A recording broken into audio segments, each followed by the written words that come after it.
Hey everyone, I decided to do a mastering project and record the thought process that I always do, or most of the time do on my mastering sessions. It was a remix contest. I decided to make something out of this beautiful vocal by teddyswims. I'm gonna share the whole remix on my YouTube channel. Without further ado, let's go to the project.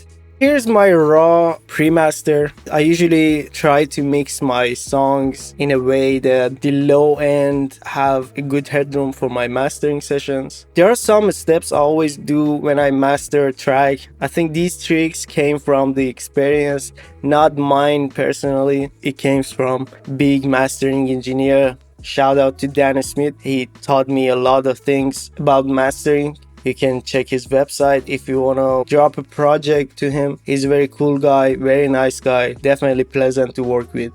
The first thing I always do is add this little Brainworks EQ to my mastering chain. I'm gonna do a low cut of 30 Hz. I know deadmau5 says like 20 is better because some heavy speakers can handle the 20 hertz. Yeah, the high cut of around 18k, maybe 19. I don't want to cut the highs too much. You can put it on analog or digital mode. This is like different flavors of the sound. My favorite one is 5 and 6. I can't explain why, it's just the way it sounds. And there is total harmonic distortion. It's basically the extra stuff that a device creates, like extra harmonics. Almost minus 43. Like these numbers are totally based on experience. Like there is no logic behind it, to be honest. So I'm gonna do that, and you can immediately notice that the sound gonna get a very nice subtle saturation. I'm gonna just play the song so you can understand better.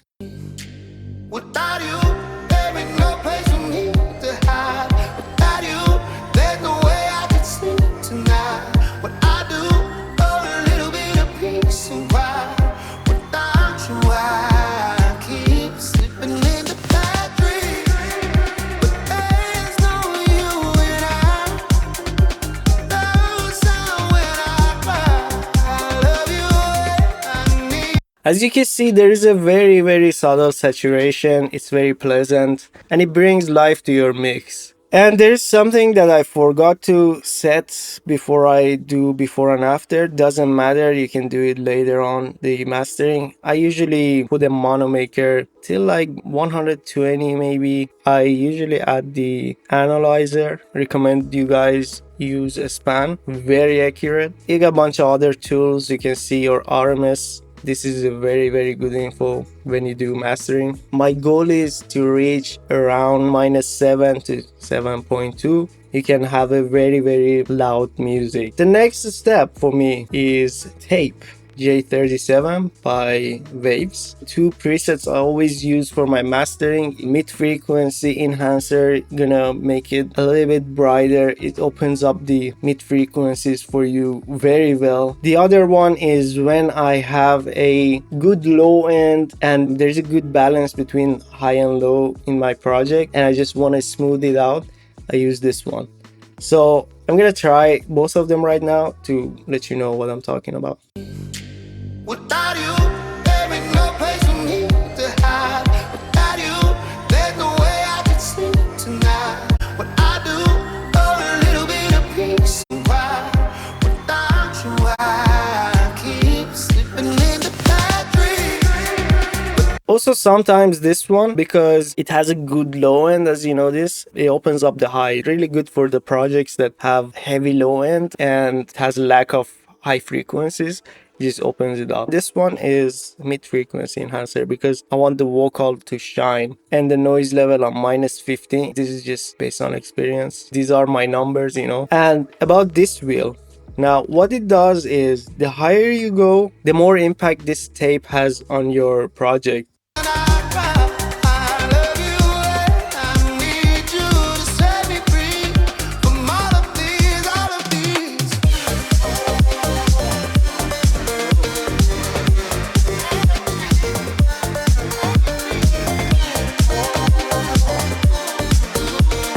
The next step I do is adding a taste of analog gears. Depends on the genre. I use different settings of these tables. These are basically a simulation of 3 Neve tables. When I do EDMs, I go with the mic because it has a very good low end and it's punchier. If I do rock, probably a spike is good. If I do something like R&B or I want something close to pop music, maybe Nevo is better. And my number is around 5.5.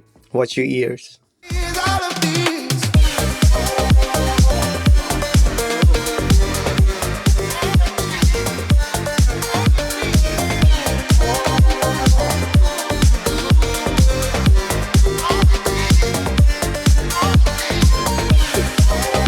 Okay, next step, adding a multiband.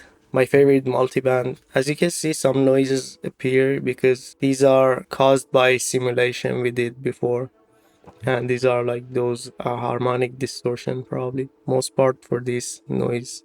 This noise make your song smoother. So I have a preset here called Luca X Ashkan. What it does is, actually there was a video of Luca Pritolesi. As you know, he's a very big guy, big mastering engineer, award winning. He has this video explaining how he used compressor on mastering, and he used Pro C2. This is the compressor he used. He explained like I have 2 presets. There is a preset to control and there is a preset to make drums sharper or whatever you use as percussion. So I mix these two based on the isotope tonal balance. You see the bands are set with isotope tonal balance. My project is not bass heavy because it's not bass house or dubstep or something like that. So I just put it on EDM. It basically shows how your project sound as I'm using headphone most of the time. As I have big speakers for my mastering and I have to use visual aids like this. When my music plays, it says how off I am from the standard signal. I'm trying to fix my signal basically by adjusting only threshold and the output, one with halfway attack and fast release. We don't mess with the range. The ratio is about like 1.7 and the other one is almost 4, 3.7. Attack on 80s and release on 77. We see how strong each band gonna be and we set these parameters, threshold and the output.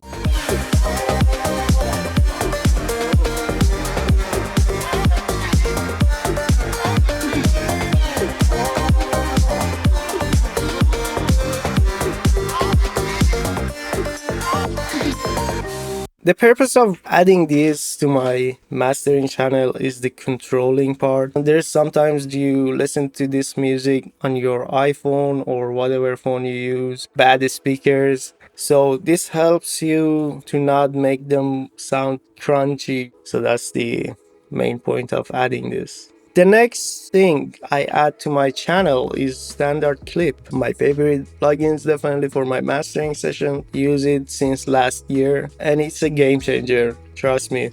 This is a must-have plugin on your mastering chain. And what it does is you have some sharp points because you have some effects on your mixing sessions like transient shapers, and you make your transients really straight up until 0 dB. Basically you have to cut them because as soon as they hit your limiter gonna make artifacts and it's gonna sound awful when you maximize your signal. So let's listen to this project and see how much we have to cut the picks.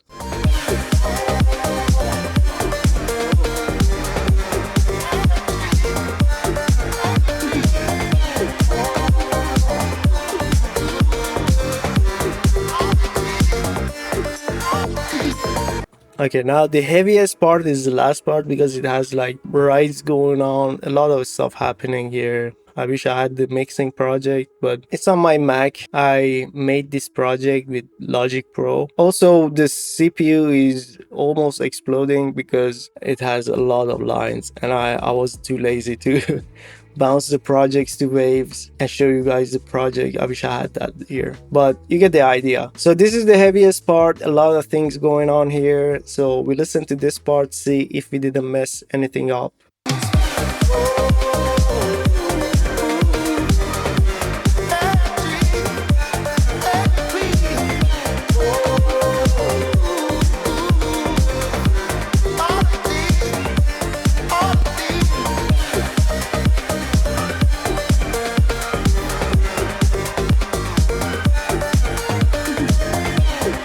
The thing it does here, the impact it has, is snare sound a little bit round shape, but it maintains the transient. We also control the peak. That's the important part. When we add the limiter here, which is my favorite limiter, FabFilter L2, you can see the impact is insane. So I'm gonna maximize the project. Watch your ears, guys. Basically, I'll go up around like 4 at the beginning and make the look at 0 because it's gonna make it sound awful. Put this on minus 0.2 and true peak on. As you can see, it's not triggering the limiter yet, so we have the opportunity to go higher. And I'm gonna turn the volume down because my ear is gonna explode, and I really care about my ears, guys. I don't know about you.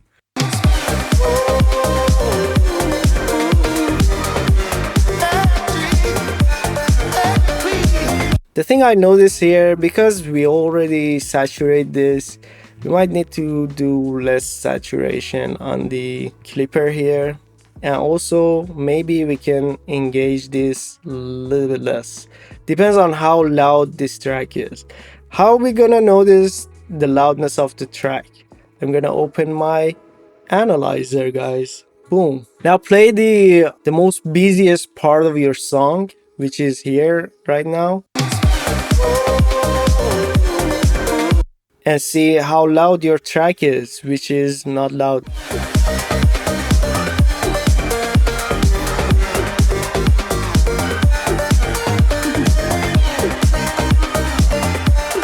So it's around minus 10. We can make it louder. There are some tricks that helps you have a louder track. That's actually a good example. I'm happy that I chose this project because there are some tricks we can show you guys here. Add some Pro G here. Mastering subtle stereo expansion. That's gonna expand your stereo width on the mid-range, as you can see, from 900. Let's listen to before and after. So this is how the project sound right now.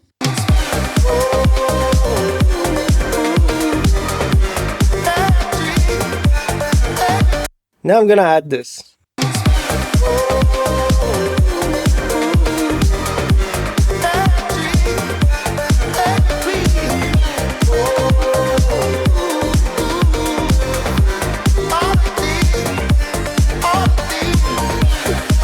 Boom!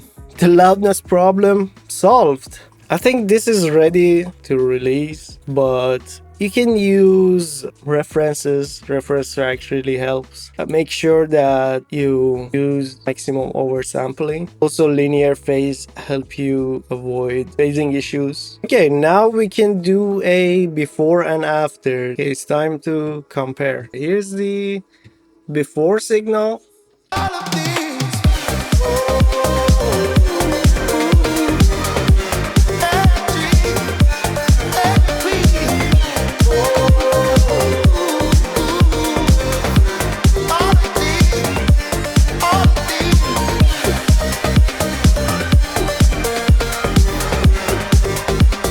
Now we do after.